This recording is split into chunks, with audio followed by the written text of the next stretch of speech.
Hello everyone, I hope you all are doing good. और आज हम लोग स्टार्ट करेंगे जूरिस्प्रूडेंस।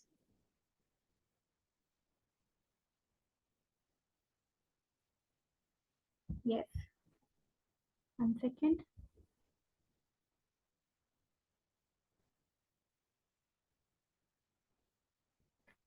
चलिए, तो आज से हम स्टार्ट करते हैं जूरिस्प्रूडेंस एंड हमारा जो फर्स्ट टॉपिक है जूरिस्प्रूडेंस में वो है सोर्सेज ऑफ लॉ। चलिए, पहले मैं आपको एक हायरार्की बना के थोड़ा सा एक आइडिया दे देती हूँ सोर्सेज ऑफ लॉ में। ठीक है, तो देखिए, सबसे पहले सोर्सेज ऑफ लॉ जो हैं वो दो तरीके के होते हैं। फर्स्ट जो हम, एक सेकेंड, वन मिनट, या जो फर्स्ट सोर्सेज ऑफ लॉ में हम जो दो कैटेगरीज बनाते हैं, उसमें पहली कैटेगरी हम बनाते हैं फॉर्मल सोर्सेज ऑफ लॉ। आप चाहें तो मेरे साथ ये जो टेबल मैं बनाने वाली हूँ इसे नोट कर लें। ठीक है, जो दूसरा होता है वो होता है, ये लिखती हूँ, मटीरियल सोर्सेज ऑफ लॉ। ठीक है, एक होता है फॉर्मल सोर्सेज ऑफ लॉ और एक होता है मटीरियल सोर्सेज ऑफ लॉ। जो मटीरियल सोर्सेज ऑफ लॉ है ना, ये फर्दर देन डिवाइडेड है। सबसे पहले जो हम यहाँ पे लिखते हैं लीगल सोर्सेज ऑफ लॉ में। ठीक है, और दूसरा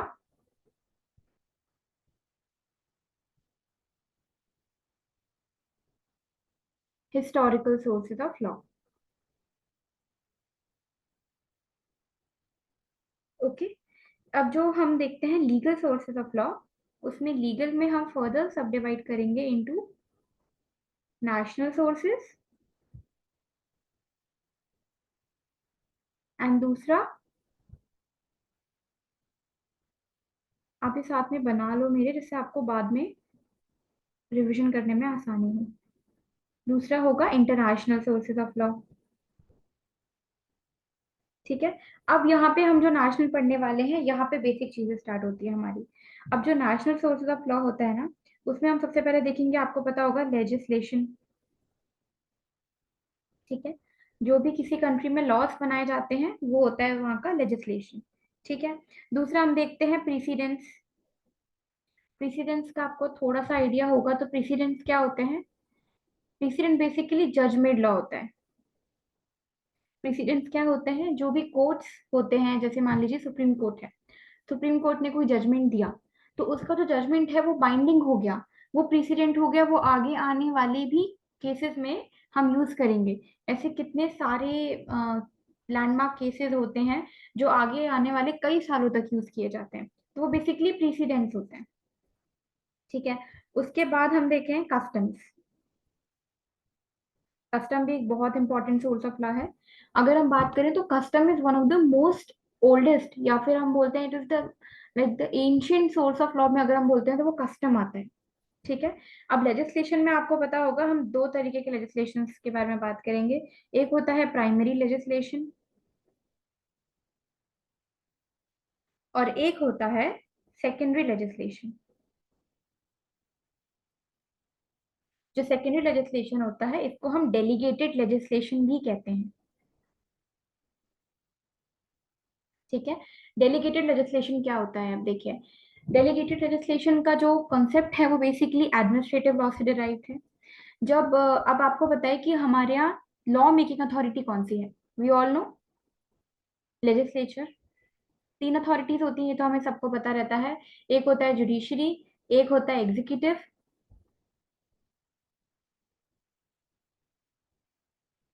और एक होता है लेजिस्लेचर। अब लेजिस्लेचर के पास ऑलरेडी बहुत सारा लॉ बनाने का पूरा, मतलब लॉ मेकिंग का काम ही लेजिस्लेचर का है, राइट? अब काफी सारी ऐसी चीजें होती हैं, ऐसे सब्जेक्ट्स होते हैं जिसपे लेजिस्लेचर को लगता है कि इस पे लॉ बनाना इसका प्राइम ऑब्जेक्टिव नहीं है। ठीक है, तो जब लेजिस्लेचर अपनी लॉ मेकिंग पावर डेलीगेट कर दे किसको? एग्जीक्यूटिव को। अब हमें पता है कि हमारे यहाँ सेपरेशन ऑफ पावर्स का भी कंसेप्ट है, मतलब हमारे यहाँ कोऑपरेटिव सेपरेशन ऑफ पावर्स है। ठीक है, देखिए देखिए कि सेपरेशन ऑफ पावर भी दो तरीके का होता है। एक तो स्ट्रिक्ट सेपरेशन ऑफ पावर होता है, ठीक है, जो हमारे यहाँ नहीं है। हमारे यहाँ कोऑपरेटिव सेपरेशन ऑफ पावर्स है। स्ट्रिक्ट सेपरेशन ऑफ पावर्स में क्या होता है कि जुडिशरी का काम बिल्कुल भी लेजिस्लेचर नहीं कर सकता, लेजिस्लेचर का काम बिल्कुल भी एग्जीक्यूटिव कर ही नहीं सकता है। ठीक है, पर हमारे ऐसा है क्या? हमारे ऐसा नहीं है। हमने कई बार देखा है कि जुडिशरी के फेज में लेजिस्लेचर कर रहा है, या लेजिस्लेचर का काम एग्जीक्यूटिव कर रहा है, एग्जीक्यूटिव का काम लेजिस्लेचर कर रहा है। तो इसका मतलब ये है कि हमारे यहाँ क्या कोऑपरेटिव सेपरेशन ऑफ पावर्स चलता है। ठीक है, कोऑपरेटिव की सेपरेशन ऑफ पावर्स कैसे? अब इसका मैं आपको एग्जांपल देती हूँ। देखा जाए तो पनिश करने का जो राइट है, ठीक है, जो राइट है वो सिर्फ और सिर्फ जुडिशरी के पास है। ठीक है, बट आपने देखा होगा जो लेजिस्लेचर की जो प्रोसीडिंग्स चलती हैं, कैबिनेट प्रोसीडिंग्स चल रही हैं, ठीक है, पार्लियामेंट में प्रोसीडिंग्स चल रही हैं, अगर वहां पे कोई भी किसी भी तरीके का वॉयलेशन होता है, तो पार्लियामेंट के पास ये पावर दी गई है हमारे इंडियन कॉन्स्टिट्यूशन में कि पार्लियामेंट पनिश करे। पार्लियामेंट की प्रोसीडिंग्स का अगर वॉयलेशन होता है तो उसके लिए किसी भी मेंबर को पनिश करने की पावर। अब पनिश करने की पावर तो जुडिशरी की है, फिर पार्लियामेंट कैसे एक्सरसाइज कर रहा है? क्योंकि ये एक्स्ट्रा पावर पार्लियामेंट को दी गई है।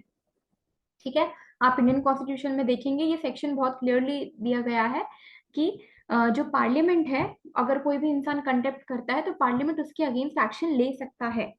ठीक है, पार्लियामेंट्री प्रिविलेजेस आपने देखे होंगे 105।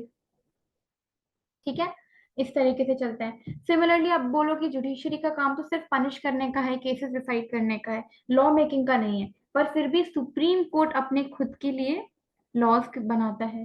सुप्रीम कोर्ट के पास लॉ मेकिंग पावर्स है उसकी खुद की प्रोसीडिंग्स को मैनेज करने के लिए।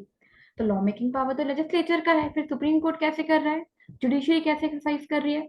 तो we have this cooperative separation of powers का कंसेप्ट।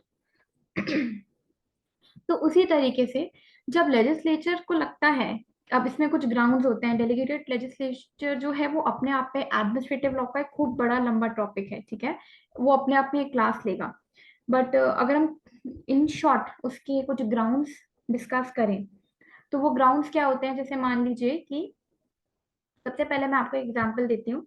कोई ऐसी प्रॉब्लम है, मान लीजिए एक छोटी सी डिस्ट्रिक्ट है, डिस्ट्रिक्ट ए, वहाँ हंगर की बहुत ज्यादा प्रॉब्लम है।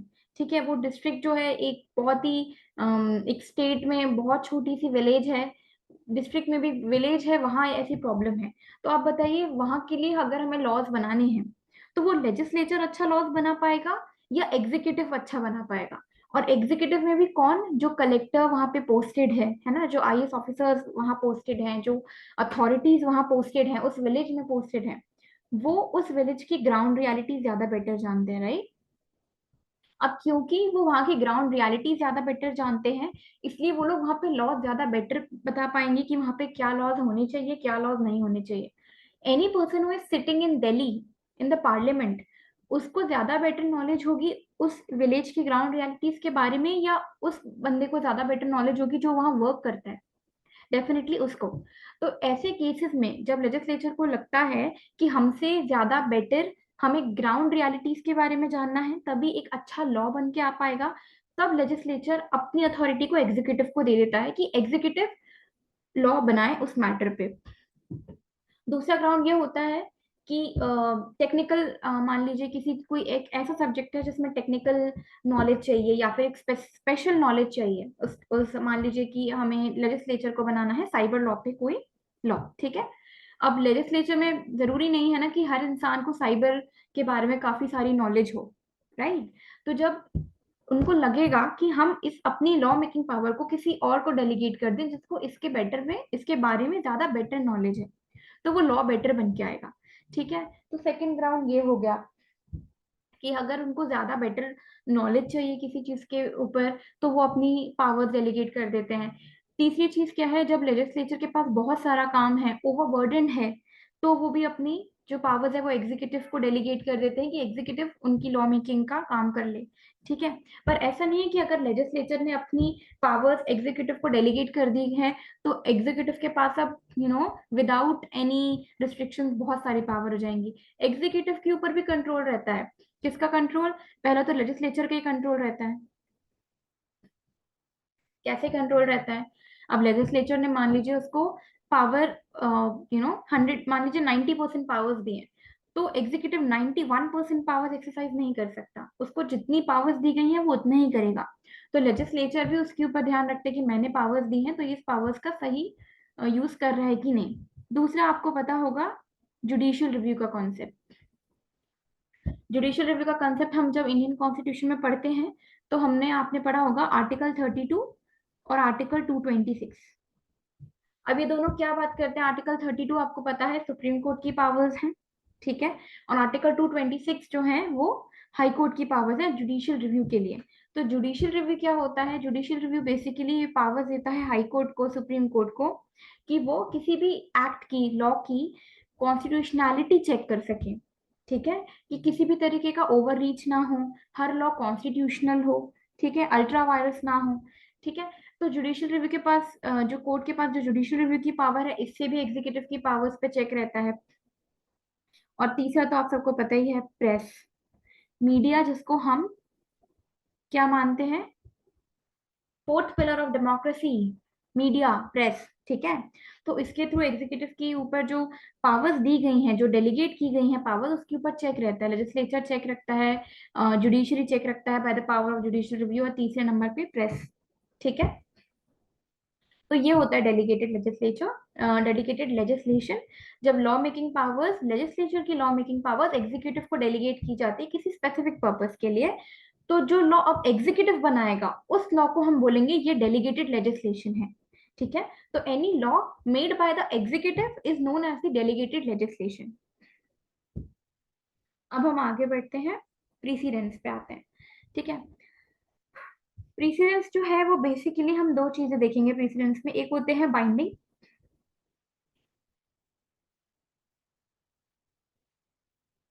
दूसरे होते हैं परसुएसिव।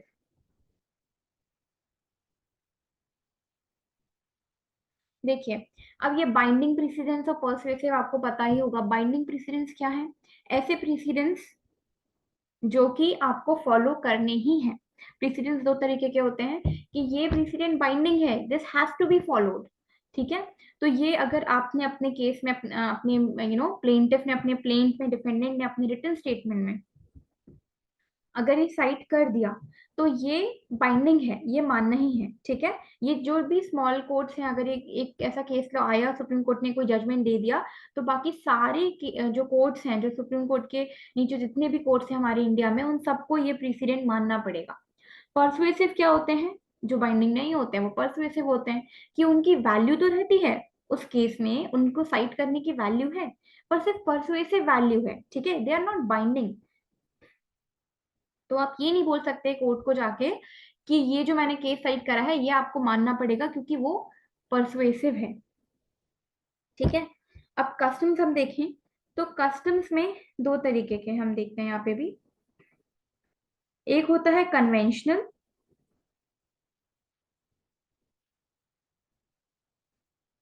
और एक होता है लीगल, ठीक है।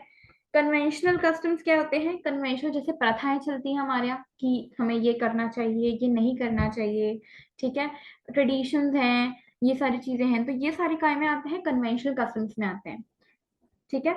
और लीगल कस्टम्स क्या होते हैं, जिनके ऊपर सैंक्शन लग जाती है। सैंक्शन क्या होता है, पनिशमेंट, अगर आपने ये नहीं माना तो आपको लीगली पनिशमेंट दी जा सकती है, जेल हो सकती है, फाइन हो सकता है, कॉम्पनसेशन लिया जा सकता है। तो any custom which is binding, ठीक है, वो हो गया आपका लीगल कस्टम, एंड जो कि बाइंडिंग नहीं है वो हो गया आपका कन्वेंशनल कस्टम। अब आप सोच के बताइए मुझे, कैसा एग्जांपल दीजिए जहां एक नॉर्मल कस्टम था जिसको अब लीगल कस्टम बना दिया है, और अब उसको फॉलो करना इंपॉर्टेंट मैंडेटरी हो गया और नहीं फॉलो किया, तो दैट इज पनिशेबल। आप सोचो 2 minute,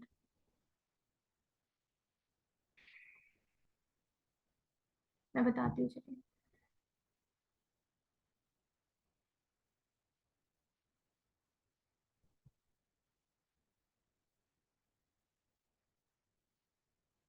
section 5 and section 7 of Hindu marriage act, आपने पढ़ा होगा सेक्शन 5 और सेक्शन 7 क्या बताता है। सेक्शन 5 और सेक्शन 7, सेरेमनीज ऑफ मैरिज, ठीक है। अब हमारे यहाँ जो हम बोलते हैं ना, 7 फेरे लेना, ठीक है। तो 7 फेरे लेना का क्या कंसेप्ट है, ये क्या पहले बाइंडिंग था, नहीं था, कस्टम था एक, सॉरी, पर अब ये हो गया है बाइंडिंग। तो हिंदू मैरिज एक्ट बोलता है कि जिस शादी में 7 फेरे नहीं होंगे तब तक वो वैलिड मैरिज नहीं कह जाएगी। तो अब वो कस्टम है, वो एक लीगल कस्टम बन गया, वो बाइंडिंग हो गया, ठीक है। ये एग्जाम्पल होगा। और कन्वेंशनल कस्टम्स आपको पता है जो कि नॉन बाइंडिंग होते हैं, आज भी चलते हैं, जैसे कि मान लीजिए कि रात में पत्ते नहीं तोड़ना, ठीक है, तुलसी जी के पत्ते नहीं तोड़ना, ऐसे अपन जो बोलते हैं, ये सारे कस्टम्स हैं। तो ये सब कन्वेंशनल कस्टम में आ जाता है। ठीक है। अब आपने एक और चीज सुनी होगी, traditions, usage, and then comes the customs. तो इनका क्या क्या रहता है, ये क्या मतलब, इन तीनों में डिफरेंस क्या है? Tradition, usage, custom. इन तीनों में जो मेन डिफरेंस है वो टाइम पीरियड का ही है। एक फैमिली है, वो कोई चीज फॉलो करती है कुछ टाइम से, वो हो गया ट्रेडिशन। ठीक है।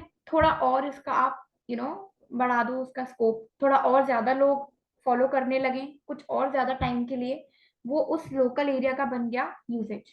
ठीक है। अब काफी सारे लोग एक एरिया में रहने वाले, टाइम इमेमोरियल, अब जब यूसेज इतना पुराना हो जाए कि आपको उसकी स्टार्टिंग ही नहीं पता, ये स्टार्ट कब हुआ और किसने किया, राइट, तो वो बन जाएगा कस्टम। ठीक है। तो किसी भी एक प्रैक्टिस को कस्टम बनने के लिए जरूरी ये होता है कि वो इतना पुराना हो, इतना पुराना हो कि हमें पता ही नहीं कि ये चीज स्टार्ट कब हुई थी और किसने स्टार्ट की थी और कब स्टार्ट की थी। ठीक है। तो ट्रेडिशन एक फैमिली ट्रेडिशन हम बोलते हैं ना, हमारे परिवार में ऐसा चलता है, that is your tradition. Usage क्या होगा, थोड़े और लोग फॉलो करने लगे और कुछ टाइम से फॉलो कर रहे हैं, वो यूसेज बन गया। अब वो इतना पुराना है, इतना पुराना है कि सदियों से चल रहा है, और एक एरिया में, एक लोकल एरिया में काफी सारे, ऑलमोस्ट सब उस चीज को फॉलो कर रहे हैं, तो ये बन गया कस्टम। ठीक है। कस्टम की इतनी ज्यादा वैल्यू होती है, इसलिए ही कस्टम को as a source of law हमने रिकॉग्नाइज करा है। तो अगर हम आज की डेट में देखें, तो we have basically three sources of law. ठीक है। अब देखिए जूरिस्प्रूडेंस क्या सब्जेक्ट है, जूरिस्प्रूडेंस एक तरीके की लीगल थ्योरी ही है, राइट। हम जो इतने सारे लॉज पढ़ते हैं, कॉन्स्टिट्यूशन पढ़ते हैं, सीआरपीसी पढ़ते हैं, सीपीसी पढ़ते हैं, ये सब क्या है, ये सारा जो है वो किससे निकला है, जूरिस्प्रूडेंस से है, क्योंकि इसका जो बेसिस है वो जूरिस्प्रूडेंस है ना। अगर आप जूरिस्प्रूडेंस नहीं पढ़ोगे तो आपको बाकी सब्जेक्ट्स की नॉलेज होगी, बट उनका आपको बेसिस नहीं पता होगा कि ये चीज आई कैसे। ठीक है।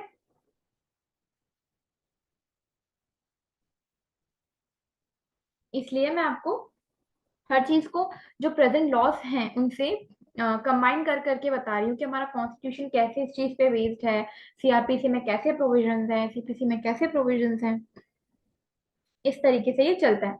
ठीक है। तो तीन सोर्स ऑफ लॉ हम आज रिकॉग्नाइज करते हैं, लेजिस्लेशन, ठीक है, जो हमारे लॉज, बने बनाए लॉज हैं हम, वो हमारा एक सोर्स ऑफ लॉ है। प्रीसिडेंट है, जो कि जजमेंट लॉ जिसको हम बोलते हैं। ठीक है। और जो कस्टम्स है, कस्टम्स को हम इतनी वैल्यू क्यों देते हैं, क्योंकि ये इतने पुराने होते हैं कि लोग इस चीज को बहुत पहले से फॉलो करते आ रहे हैं। तो अगर हम इस कस्टम को लॉ बनाएंगे तो लोगों को परेशानी नहीं होगी। क्यों नहीं होगी? क्योंकि ये लोगों की ऑलरेडी प्रैक्टिस है ना। और क्योंकि उनकी प्रैक्टिस है और एक अच्छी प्रैक्टिस है, तो हम उसको लॉ में कन्वर्ट कर देते हैं, और ये हमारे लिए एक बहुत अच्छा और एंशियंट सोर्स ऑफ लॉ बनता है। तो custom is like very very important in jurisprudence. ठीक है। जो लीगल कस्टम्स है हमारा, that is further divided into local customs and general customs. Okay. Local customs you understand, जो एक लोकल एरिया में है, यहाँ पे स्पेस नहीं है बट आई कैन राइट, या, and another one is general customs. ठीक है। जो जनरली एक लार्जर एरिया में फॉलो हो रहे हैं, that is general customs, and होता है जो कि है, होता है local customs. Now we move on to the international sources of law. ठीक है। National, international. अब जो इंटरनेशनल सोर्सेज ऑफ लॉ है उसमें क्या आते हैं, जनरल प्रिंसिपल्स।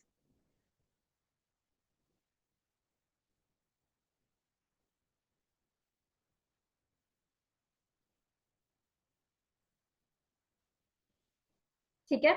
उसके बाद judicial decisions. I don't know, this pen is not working or what. Yeah, judicial, god, judicial decision.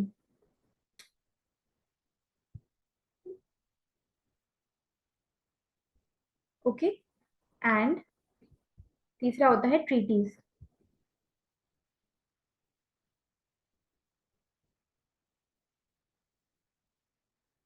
ठीक है। General principles of recognise nation, आपने अगर पब्लिक इंटरनेशनल लॉ पढ़ा होगा तो उसमें एक कंसेप्ट आता है, general principle of recognise nations का। तो ये क्या है, ये कुछ ऐसे प्रिंसिपल्स होते हैं जो सारी कंट्रीज मिलके फॉलो करती हैं। ठीक है। अगर मान लीजिए कि सारी कंट्रीज इस चीज पे मान ले कि हम स्लेवरी नहीं, हम स्लेवरी बिल्कुल टॉलरेट नहीं करेंगे, किसी भी कंट्री में स्लेवरी नहीं की जाएगी, ठीक है। तो ये एक ऐसा जनरल प्रिंसिपल है जो सारे ही जो जितने भी नेशंस है, जितने भी रिकॉग्नाइज नेशंस है, उस सब वो सारे नेशंस मिलके इस प्रिंसिपल को मान रही हैं। तो general principle of recognise nation is a source of law, कहाँ पे? इंटरनेशनल लॉ में, ठीक है। सिमिलरली अब हम जब बात करते हैं जुडिशियल डिसीजंस की, ठीक है। तो जुडिशियल डिसीजंस में क्या होता है कि जैसे हमारा मान लीजिए सुप्रीम कोर्ट हमारे यहाँ हमारे नेशन में सबसे बड़ी अथॉरिटी है, तो वहां हम किसके बारे में बात करते हैं? International court of justice. तो इंटरनेशनल कोर्ट ऑफ जस्टिस में जो डिसीजंस दिए गए हैं वो हो गए जुडिशियल डिसीजंस, और उनको फॉलो करते हुए अगर कोई लॉ बनाया जाए, कोई इंटरनेशनल लॉ बनाया जाए, तो वो बन जाएगा इंटरनेशनल सोर्स ऑफ लॉ, ठीक है। अब ये हमें ध्यान रखना है कि इंटरनेशनल लॉ में जो हमारा इंटरनेशनल कोर्ट ऑफ जस्टिस है, वो बिल्कुल भी उसका कोई भी डिसीजन क्या नहीं होता, बाइंडिंग नहीं होता है, ठीक है। कंट्रीज आर ओपन कि वो चाहे तो उसको माने और वो ना चाहे तो ना माने। इसीलिए हम इंटरनेशनल लॉ को वीक लॉ या फिर सॉफ्ट लॉ भी कहते हैं, ठीक है, क्योंकि जुडिशियल डिसीजंस बाइंडिंग नहीं होते हैं कंट्रीज पे। जनरल प्रिंसिपल्स मैंने जैसा भी डिस्कस करा, सारी कंट्रीज मिलके अगर मान रही हैं तो वो जनरल प्रिंसिपल्स हो गया। ट्रीटीज क्या होती हैं आपको पता होगा। ट्रीटीज क्या होती हैं? बेसिकली जब दो कंट्रीज मिलती हैं, ठीक है, और किसी भी एक, मान लीजिए वो बात कर रही हैं उनका इंपोर्ट एक्सपोर्ट कुछ ट्रेड से रिलेटेड, ठीक है। तो एक किसी भी पर्टिकुलर मैटर पे जब दो कंट्रीज एक कॉन्ट्रैक्ट साइन करती हैं तो वो उनके बीच की ट्रीटी होती है, ठीक है। तो वो होती है ट्रीटीज, और ये भी एक सोर्स ऑफ लॉ कभी कभी बन जाती है। अच्छा, ट्रीटीज और कन्वेंशन में क्या अंतर होता है? कन्वेंशन क्या होते हैं? कन्वेंशन है, इसका एग्जाम्पल आप लीजिए कि मान लीजिए इन्वायरमेंट है, ठीक है। इन्वायरमेंट को लेके 10 कंट्री साथ आई हैं और वो साथ में मिलकर टैकल करना चाहते हैं एक ऐसी प्रॉब्लम को, जैसे कि ओजोन लेयर डिप्लीट हो रही, ठीक है। तो ओजोन लेयर डिप्लीट ना हो इसलिए 10 कंट्रीज मिलके स्टेप्स लेंगी उस चीज को, उस प्रॉब्लम को सॉल्व करने के लिए। That will become a convention, ठीक है।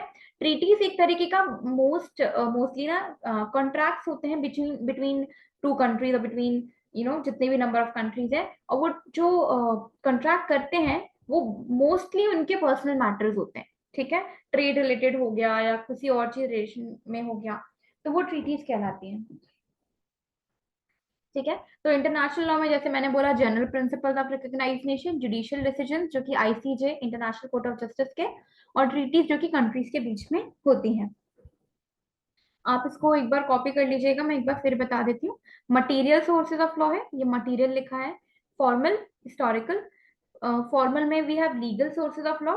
लीगल में आता है नेशनल एंड इंटरनेशनल। नेशनल में क्या है? Legislature, legislation, precedents and customs. Legislation further divided है इनटू प्राइमरी, दूसरा सेकेंडरी। प्रीसिडेंट फर्दर डिवाइडेड है into binding and persuasive. Customs further divided है इनटू कन्वेंशनल एंड लीगल, ठीक है। एंड इसमें जनरल और लोकल, जो लीगल कस्टम्स होता है उसमें जनरल और लोकल दोनों आते हैं। देन जो हम हिस्टोरिकल देखते हैं ना, हिस्टोरिकल में नहीं, हाँ इंटरनेशनल कस्टम्स में हम आते हैं, तो हमारे पास जनरल प्रिंसिपल्स होता है, और दूसरा जुडिशियल डिसीजन, और तीसरा ट्रीटीज। अच्छा, एक चीज और, ये जो सोर्सेज ऑफ लॉ है ना, ये जिस तरीके का चार्ट मैंने बताया है, और जो मटेरियल सोर्सेज ऑफ लॉ को डिवीजन किया गया है इनटू फॉर्मल एंड हिस्टोरिकल, ये किया गया था हॉलैंड। अभी हम, अरे यार, 1 सेकेंड, अभी हम आगे चल के काफी सारे ज्यूरिस्ट के बारे में पढ़ेंगे, क्योंकि jurisprudence is all about jurist और उनकी थ्योरीज। मैंने आपको काफी कुछ आइडिया दे दिया है उस टेबल में ही इन सब के बारे में, तो अब हम थोड़ा जल्दी कवर कर पाएंगे आगे का। देखिए, कस्टम्स। कस्टम्स जैसे मैंने बताया 2 टाइप के होते हैं।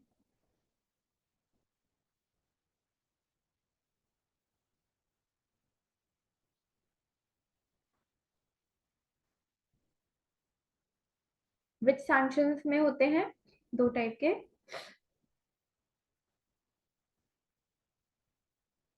Legal customs and conventional customs, और दूसरे होते हैं विदाउट सैंक्शन। विदाउट सैंक्शन जैसे कि मान लीजिए नीम के पत्ते को हमें रात में नहीं तोड़ना, ठीक है, तो ये क्या है, विदाउट सैंक्शन। अगर आप रात में तोड़ भी लोगे तो क्या आपको कोई पनिश करेगा? नहीं करेगा, राइट। और सिमिलरली हम बात करते हैं विथ सैंक्शंस, मतलब लीगल कस्टम्स में जैसे मैंने आपको बताया था, जनरल कस्टम्स आते हैं और लोकल कस्टम्स आते हैं। ठीक है, हम बात करते हैं इसके एग्जाम्पल के बारे में, जो मैंने आपको बोला था, section 5 and section 7 of the Hindu marriage act. ठीक है, जो सेक्शन 5 है वो बात किस बारे में बात करता है? एसेंशियल्स ऑफ मैरिज, कि मैरिज होने के लिए क्या चीजें इंपॉर्टेंट है। और सेक्शन 7 क्या है? Ceremonies of marriage. ठीक है, ये हो गया आपकी कस्टम्स विद और विदाउट सैंक्शन, दो टाइप्स के।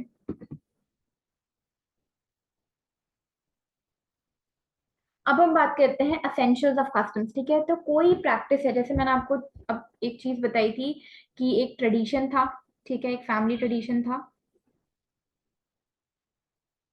वो फॉलो हुआ, कुछ दिन कुछ टाइम फॉलो हुआ, वो यूसेज बन गया। ठीक है, फिर और वो कुछ दिन फॉलो हुआ, टाइम इन मेमोरियल वो कस्टम बन गया। अब यहाँ जैसे वो कस्टम बना, उसकी वैल्यू बढ़ गई, उसको हम सोर्स ऑफ लॉ में इंक्लूड कर सकते हैं। एंटिक्विटी, एंटिक्विटी मतलब क्या होता है? एंटीक, इतना पुराना कि यू डोंट नो ये कब स्टार्ट हुआ था। टाइम मेमोरियल मतलब वी डोंट नो कि इसकी बिगनिंग कहाँ थी। ठीक है, ये इतना पुराना है।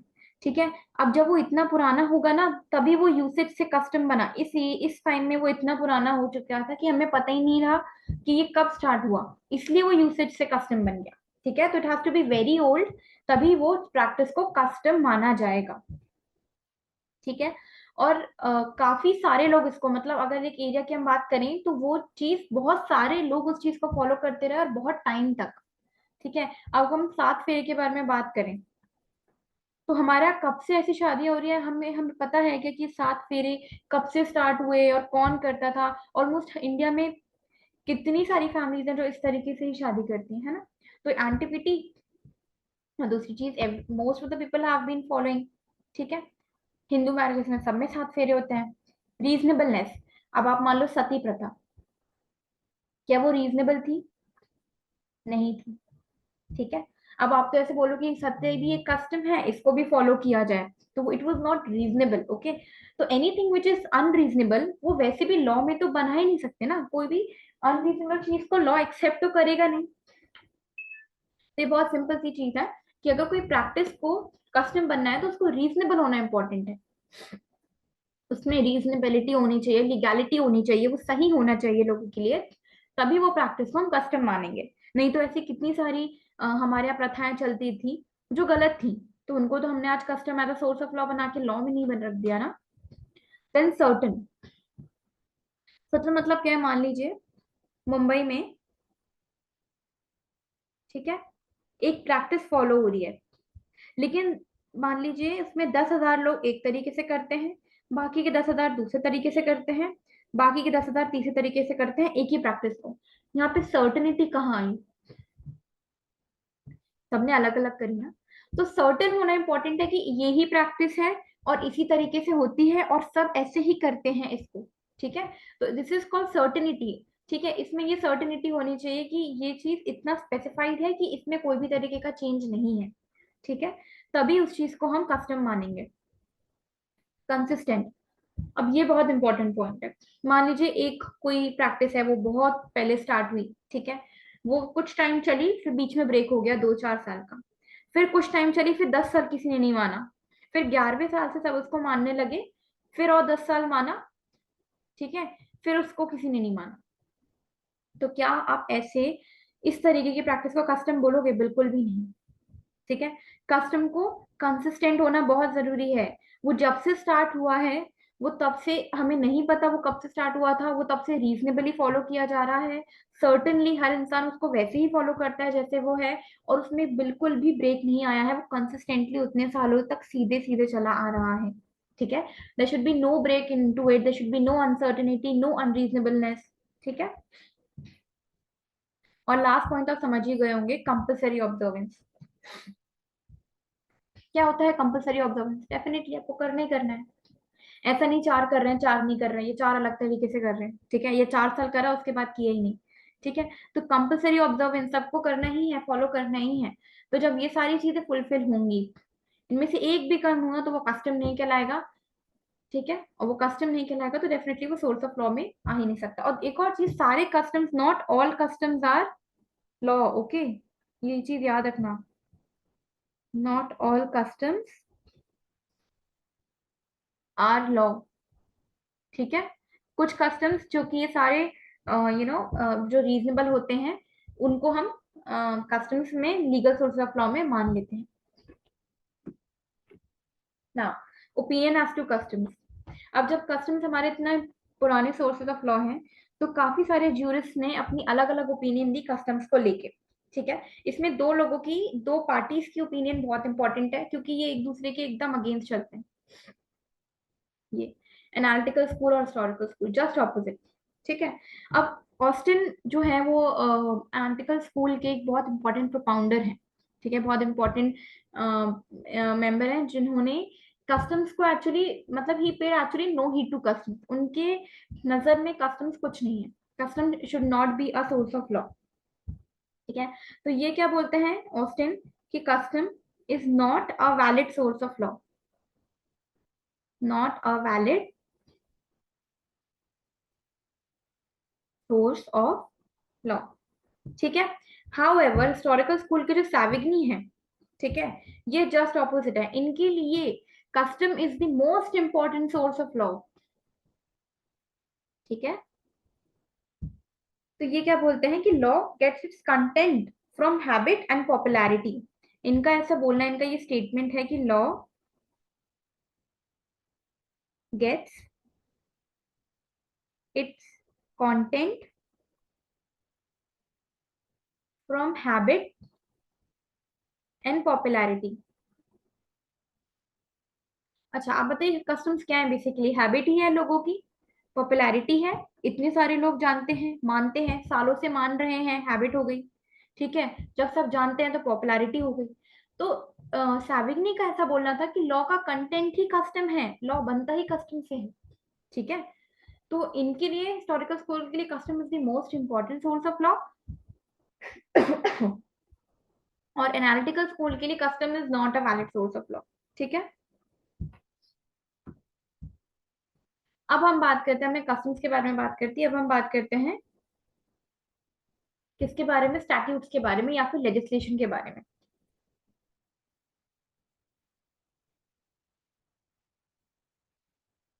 देखिए, लेजिस्लेशन जैसे कि मैंने बोला था, दो टाइप के होते हैं, एक होता है सुप्रीम, एक होता है सबऑर्डिनेट। सुप्रीम लेजिस्लेशन क्या होता है?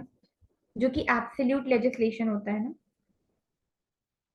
That is your supreme legislation, जो कि law made by the parliament, supreme.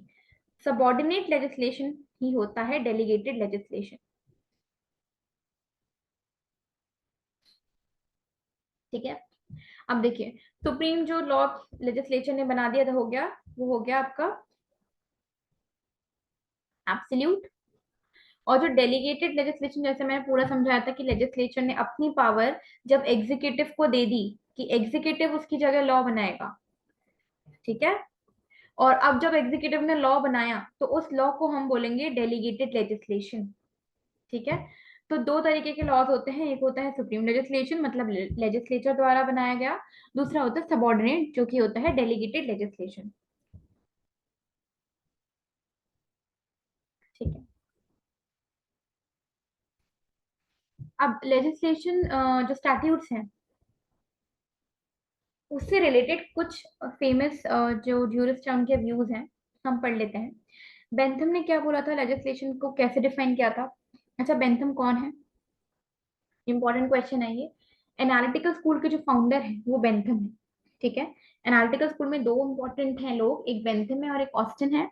जो बेंथम है वो फाउंडर, जो बोलते हैं ना फादर ऑफ एनालिटिकल स्कूल, तो बेंथम आपको मार्क करना है। और अगर वो पूछें कि मोस्ट इंपॉर्टेंट प्रोपाउंडर, क्योंकि ऑस्टिन वाज द पर्सन जिन्होंने एनालिटिकल स्कूल के लिए बहुत सारा काम किया था और काफी बेटर स्कूल को जाके रखा था, तो फादर के लिए तो हम बेंथम ही बोलेंगे, लेकिन अगर कोई दूसरा तरीके से वो क्वेश्चन पूछते हैं तो उसका आंसर ऑस्टिन होंगे। ठीक है, तो बेंथम ऑस्टिन इन्होंने क्या किया था ना, आर्टिकल स्कूल ने स्टैट्यूज को काफी सारी इंपॉर्टेंस दी थी। जिस तरीके से सैविग्नी, जिससे पहले हमने पढ़ा हिस्टोरिकल स्कूल ने कस्टम्स को दी थी, उसी तरीके से बेंथम ने स्टैट्यूट्स या फिर लेजिस्लेशन को काफी इंपॉर्टेंस दी थी। ठीक है, तो ये बोलते थे, इनका कहना था law making and law evolve. ठीक है, देखिए जूरिस्प्रूडेंस के ऐसे ही क्वेश्चन बनते हैं कि ये जूरिस्ट है, तो ये लाइन किसने कही, ये ओपिनियन किसका था। ठीक है, या फिर ये जूरिस्ट कौन से स्कूल को बिलोंग करता था। तो मैं साथ साथ आपको ये बताते चलती हूँ कि ये जूरिस्ट कौन से स्कूल के थे, क्योंकि हमारा एग्जाम भी एमसीक्यू बेस्ड है, तो हमें ये बेसिक बेसिक सी चीजें पता होनी चाहिए, क्योंकि जूरिस्प्रूडेंस अपने आप में एक बहुत बड़ा सब्जेक्ट है and there is a lot more to learn, and basically आपको याद ज्यादा करना पड़ेगा। तो हम रिपीटेडली इस चीज को डिस्कस करेंगे सो दैट वो चीज आपको याद रहे। ठीक है, तो बेंथम और ऑस्टिन दोनों एनालिटिकल स्कूल के थे, और बेंथम का कहना था law making and law evolve. अब होलैंड जो थे वो भी एनालिटिकल स्कूल के थे। ठीक है, इनका क्या कहना था, मैं यहाँ लिख देती हूँ। ओके,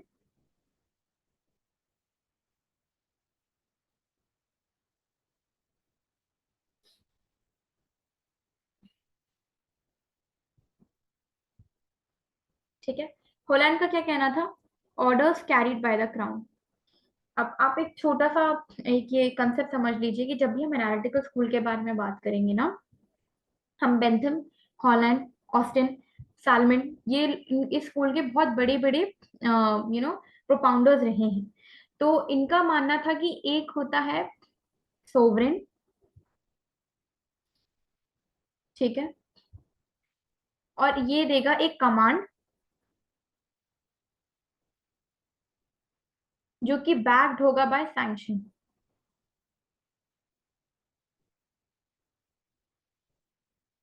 ठीक है, सोवरेन मतलब आज के जमाने में समझ लीजिए गवर्नमेंट। ठीक है, एक ऐसा इंस्टीट्यूशन, एक ऐसा पर्सन जिसके पास सारी पावर्स हैं, वो सोवरेन है। ठीक है, उसका कमांड है, मतलब कि उसका ऑर्डर है, और अगर आपने उसका ऑर्डर नहीं माना तो आपको मिलेगी पनिशमेंट। सैंक्शन मतलब होता है पनिशमेंट। ठीक है, तो ये सिंपल थ्योरी फॉलो होती थी आर्टिकल स्कूल में। So command of the sovereign backed by sanction, ये लाइन फॉलो की जाती है, command of the sovereign backed by sanction, analytical school के रेफरेंस में। तो देखिए, होलैंड ने भी कुछ ऐसी ही बात करी, orders carried by the crown, तो यहाँ ये क्राउन है और कमांड इनके ऑर्डर्स है। ठीक है, ग्रे जो थे उन्होंने क्या बोला था, अटरेंस ऑफ ऑर्डर। अच्छा, ग्रे वॉज द पर्सन जो कि कोर्ट सिस्टम में बहुत बिलीव करते थे। ठीक है, इनको कोड जो प्रीसिडेंस है, जो कि जज मेड लॉ है, ये इस चीज को बहुत फॉलो करते थे। ठीक है, तो इनका कहना था अटरेंस ऑफ ऑर्डर। सैलमन का कहना था rule of law by authority. ठीक है, एक अथॉरिटी है जिसने आपको एक रूल ऑफ लॉ दिया है, an expression of will buy legislation, मतलब इन्होंने एग्जीक्यूटिव और लेजिस्लेशन दोनों के बारे में यहाँ बात करी। Rule of law by authority, rule of law की आज हमारे जमाने में भी आप बताइए, रूल ऑफ लॉ कौन फॉलो करे, एग्जीक्यूटिव ही है, जो कि सारे लॉज का एनफोर्समेंट देखता है। ठीक है, an expression of will buy legislation. ठीक है, तो ये इंपॉर्टेंट कुछ लोग हैं जिन्होंने ये सारी चीजें अबाउट स्टैट्यूट्स कही थी। Moving further to precedents. अब देखिए, प्रीसिडेंस क्या है, ये कुछ टाइप ऑफ प्रीसिडेंस है।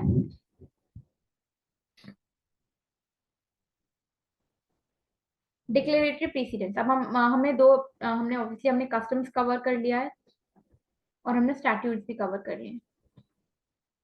अब हम थर्ड सोर्स ऑफ लॉ पे आ रहे हैं, ये सारे हमारे नेशनल सोर्स ऑफ लॉ में थे, और जो इंटरनेशनल सोर्सेज ऑफ लॉ है वो जितना मैंने आपको फर्स्ट स्लाइड में समझाया उतना काफी है। जूरिस्प्रूडेंस में आपको इतना इंटरनेशनल जूरिस्प्रूडेंस में जाने की जरूरत नहीं है, क्योंकि फिर वो अलग चलती है, वो international jurisprudence is not a part of this syllabus.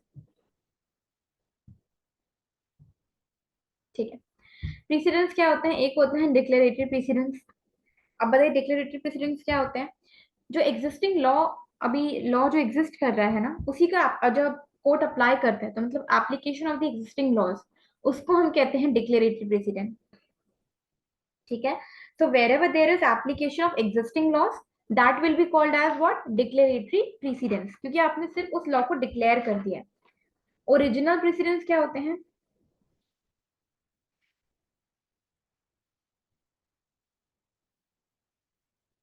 Original precedence होते हैं एप्लीकेशन ऑफ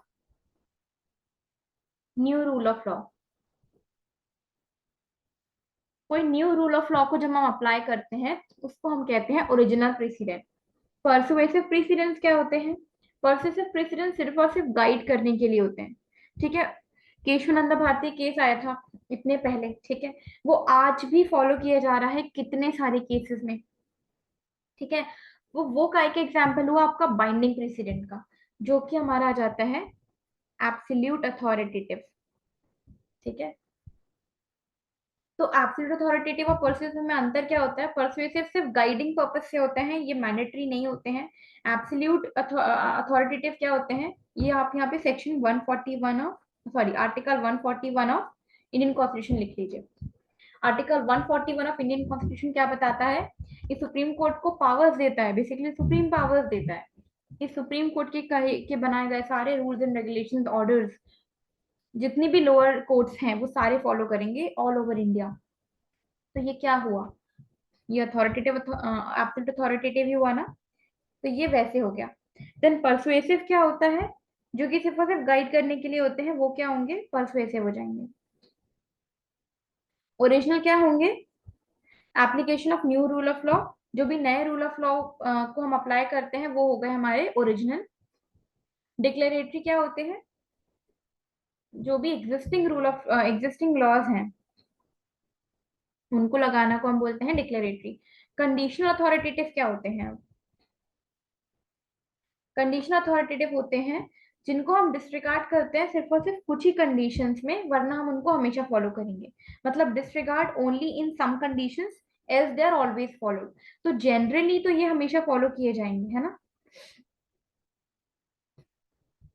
बट बस कुछ ही ऐसी सिचुएशंस होंगे जहां पे हम इसको डिसरिगार्ड कर देंगे।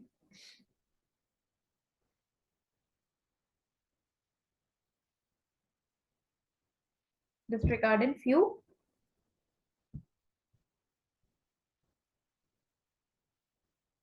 कंडीशंस। ठीक है। हम आगे बढ़ते हैं।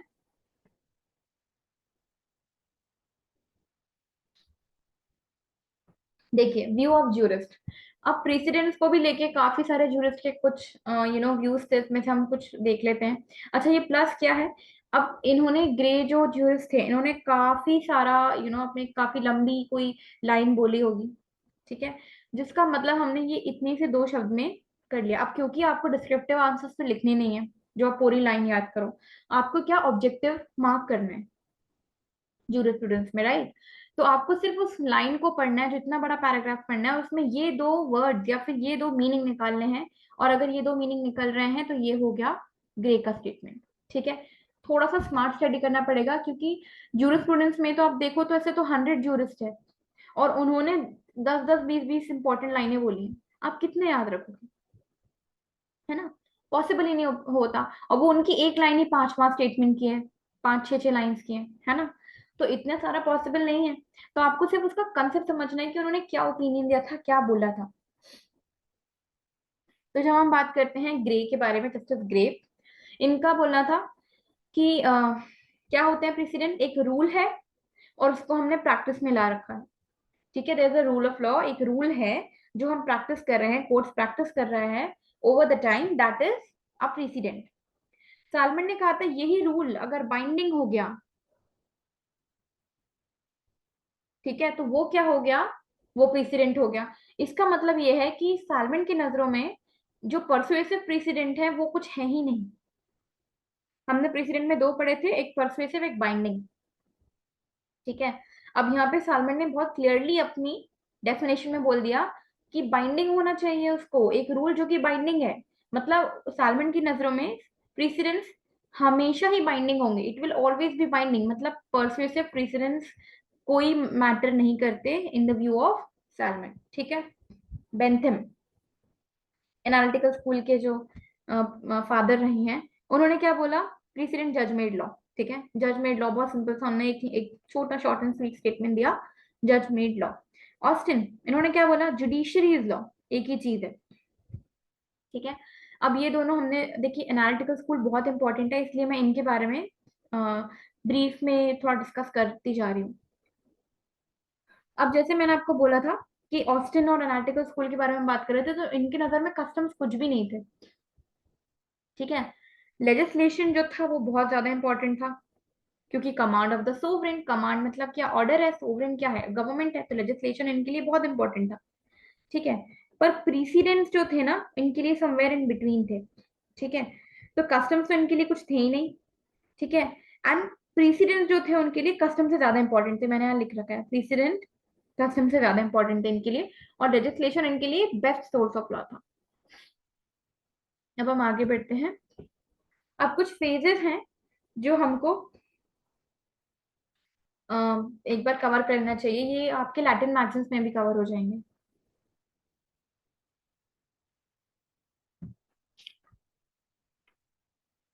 देखिए, सबसे पहले stare decisis.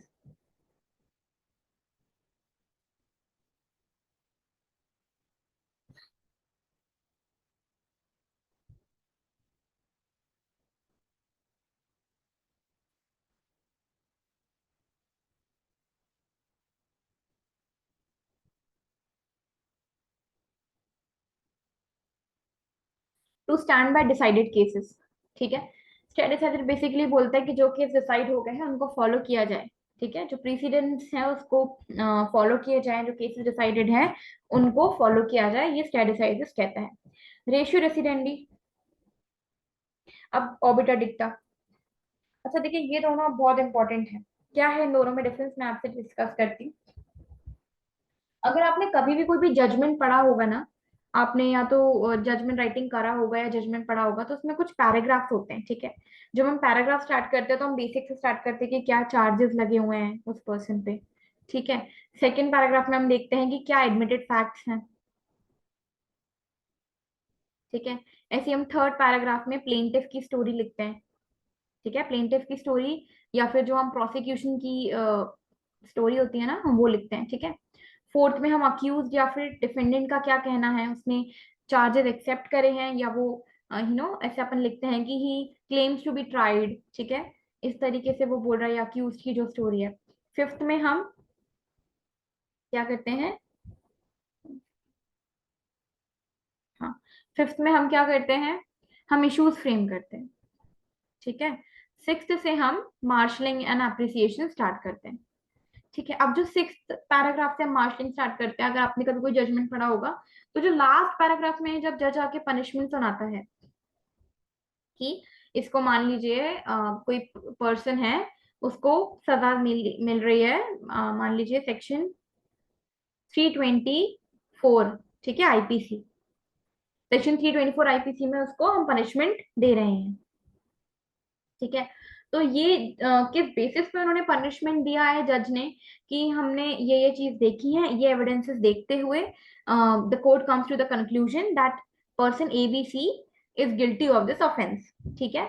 On the basis of the evidence given. ठीक है। तो ये सारी चीजें हो गई रेशियो, किस बेसिस पे जो जजमेंट दिया गया है, मतलब रेशियो डिसिडेंडी बेसिकली क्या होता है, बेसिस ऑफ द जजमेंट, किस बेस पे वो जजमेंट दिया गया है।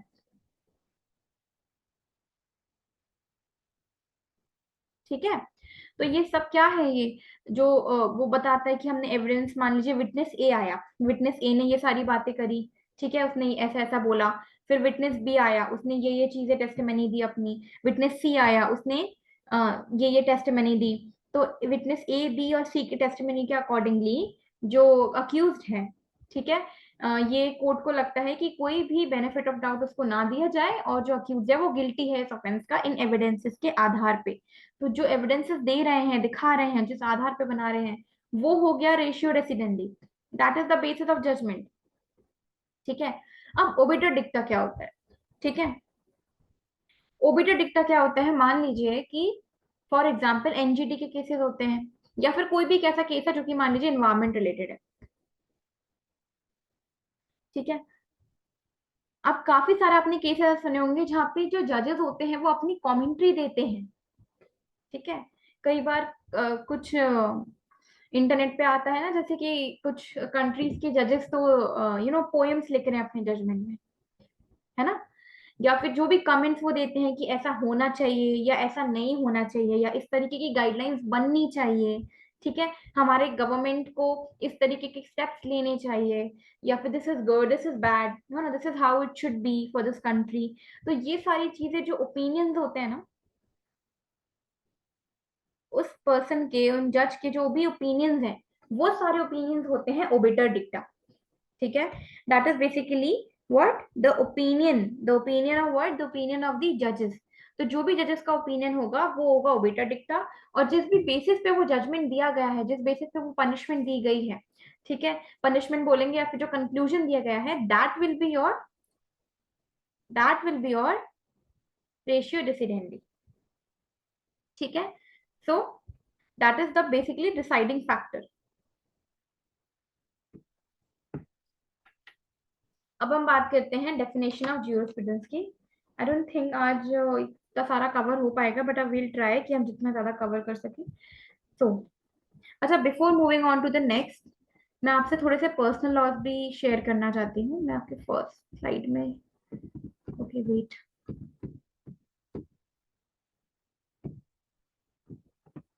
ओके, हम एक छोटा सा टॉपिक है, हम इसको भी कवर कर लेते हैं इसी स्लाइड में, ठीक है। हम पर्सनल लॉ के बारे में बात करेंगे। देखिए, पर्सनल लॉ जो होता है, हिंदू पर्सनल लॉ, उसमें हम देखते हैं श्रुति और स्मृति, ठीक है। श्रुति मतलब क्या होता है, आपने सुना होगा, श्रुति मतलब टू हियरिंग, ठीक है। तो जो भी चीजें सुनी गई थी और वो सुन के जिससे सोर्स ऑफ लॉ बन गई, ठीक है, सुन के वो चीज लॉ बन गई, दैट इज कॉल्ड श्रुति, ठीक है। आपने पढ़ा होगा, सुना होगा ऋग्वेद के बारे में। श्रुति में सबसे पहले हम ऋग्वेद देखेंगे।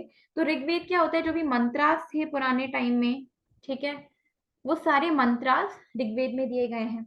इसके बारे में आपको ज्यादा नहीं पढ़ना, बस इतना देख लीजिएगा कि जो भी मंत्रास रिलेटेड होते हैं वो ऋग्वेद में आएगा, ठीक है। उसके बाद जो सामवेद है, उसमें चैंट्स, ठीक है, वो सारी चैंट्स काय में आएंगी, सामवेद में आएंगी। थर्ड, यजुर्वेदा। यजुर्वेदा में आते हैं रिचुअल्स, किस तरीके से वो चीज फॉलो की जा रही है, ठीक है। मान लीजिए कि कोई किसी तरीके की पूजा है, ठीक है, पूजा पाठ है, तो क्या रिचुअल्स हैं, किस तरीके से उसको फॉलो किया जाता है, ये सब कहाँ दिए गए हैं, हमारे यजुर्वेदा में। चांट्स कहाँ दी गई हैं, सामवेदा में। और मंत्रास कहाँ दिए गए हैं, ऋग्वेदा में। फोर्थ, अथर्ववेद।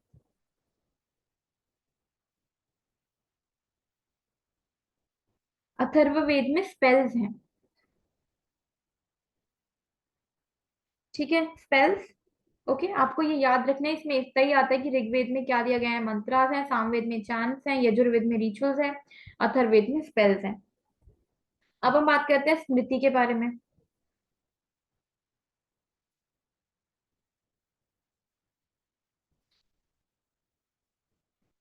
स्मृति मतलब क्या होता है, टू सी, ठीक है। उसमें हम फर्स्ट चीज देखते हैं मनु। मनु आपको पता होगा, what is Manu, the oldest legal text, बहुत इंपॉर्टेंट है, वो है, उसका क्या नाम था, मनु, ठीक है। और ये बिल्कुल भी फ्लेक्सिबल नहीं है, द फर्स्ट लीगल टेक्स्ट और द ओल्डेस्ट लीगल टेक्स्ट, इसमें कोई भी ऐसा प्रोविजन नहीं है, इस तरीके से बात नहीं करता जो कि इसमें फ्लेक्सिबिलिटी के बारे में बात करता हो। ये स्ट्रिक्ट है, आपको जैसा दिया गया है मनु में वैसे ही फॉलो करना है, ठीक है। दूसरा आता है एक नारद स्मृति। नारद स्मृति क्या है, ये प्रोसीजर, एक सेकेंड, नारद स्मृति, ये प्रोसीजर और सब्सटैंटिव लॉ दोनों का मिक्सचर है। नारद स्मृति में प्रोसीजर और सब्सटैंटिव लॉ दोनों दिए गए हैं। और जो थर्ड है वो है यज्ञवल्क्य स्मृति, जो कि लीगल टेक्स्ट है, जिस तरीके को हम बोलते हैं ज्यूरिस्प्रूडेंस, ठीक है, ओल्ड पुराने टाइम की जो ज्यूरिस्प्रूडेंस है, ठीक है। तो लीगल टेक्स्ट हो गया यज्ञवल्क्य स्मृति, नारद स्मृति हो गया आपका प्रोसीजरल प्लस सब्सटैंटिव लॉ, और Manusmriti, you know, the first and the oldest legal text. अब हम, ये तो था हमारा हिंदू पर्सनल लॉ।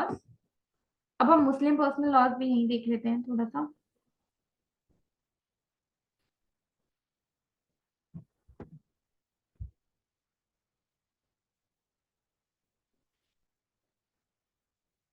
देखिए मुस्लिम पर्सनल लॉज में क्या है, सबसे पहले कुरान, ठीक है, एवरीबडी नोट्स कुरान आती है। दूसरा हदीस आती है। हदीस क्या होती है, जो भी प्रॉफिट्स की सेइंग्स थी ना वो सब हदीस में आती हैं। जो भी प्रॉफिट्स कहा करते थे वो सब हदीस में आएंगी। तीसरे नंबर पे इजमा। व्हाट इज इजमा? The opinion of the prophet के साथ जो लोग काम करते थे, ठीक है, उनके जो ओपिनियंस थे वो इजमा में आएगा। हदीस सीधे सीधे जो प्रॉफिट्स की सेइंग थी वो थी। कियास क्या था? आप नोट डाउन करते जाइए, क्योंकि देखो ज्यूरिस्प्रूडेंस में आपको नोट करना पड़ेगा, क्योंकि काफी सारी चीजें रहती है ना, तो एक साथ में ही आपको सारी चीजें कवर करना पड़ेगा। कियास क्या होती है? बेसिकली रीजनिंग और एनालॉजी। और चौथा डाइजेस्ट। डाइजेस्ट क्या होता है? निबंध, जिसको हम हिंदी में कहते हैं ना। ओके, तो हदीस, इजमा, कियास एंड डाइजेस्ट। ठीक है, so that's all for today's class. बाकी सब कुछ हम जो है वो कल की क्लास में डिस्कस करेंगे। Thank you.